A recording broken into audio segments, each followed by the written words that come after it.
10 लाख पेड़ हैं और ये 10 लाख पूरे पेड़ काटे जाएंगे। वो जो एक कैंपेन आप देखते हैं ना, एक पेड़ माँ के नाम, यहाँ पर ये 10 लाख पेड़ काटे जाएंगे अडानी के नाम।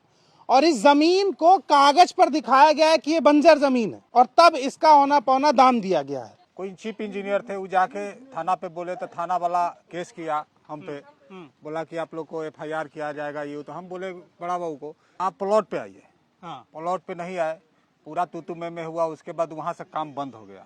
जब हम लोग कागज निकालने लगे तब हम लोग को पता चला कि किसी को एक जमीन का 40 लाख दिया है, तो किसी को 25 लाख दिया है, तो कोई को 20 लाख दिया है, किसी को 1 करोड़ दिया है। तब हम लोग को भंडाफोड़ हुआ। जो जितने में मैनेज हो गया उसको उतने में कर लिया गया। तो RTI जब लगाए तो उन लोगों ने हमको लिख के दे के 19 लाख रुपया रेट दिया। अब बंजर भूमि का कहीं जिक्र नहीं है। ये जमीन सामने है, ये तो 10 लाख आम के पेड़ हैं, बाग है, ये बंजर कहाँ से हो सकता है? एक भाई को 10 लाख मिला, एक भाई को 20 लाख मिला। जो जितने में डील कर पाए। हाँ, जैसे हुआ डील हुआ, क्या हुआ नहीं हुआ, हम लोग तो गए नहीं वहाँ डील करने के लिए, लेकिन अपने मन से जाकर के भूर्जन पदाधिकारी किया कि कौन किया, हम लोग तो अफसर है नहीं, लेकिन किसी को 10 लाख एक ही जमीन का, एक ही खसरा का, दोनों भाई बंटवारा किया, सबको अलग अलग रेट मिला गया।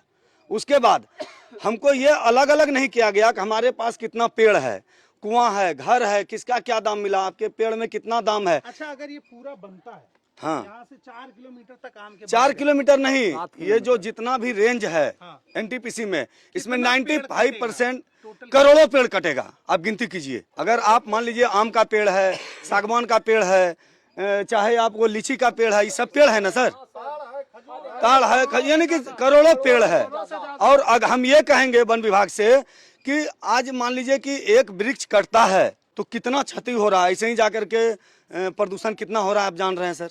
ये किसी को बताने के लिए नहीं है कि प्रदूषण कहाँ से हो रहा है, क्या हो रहा है।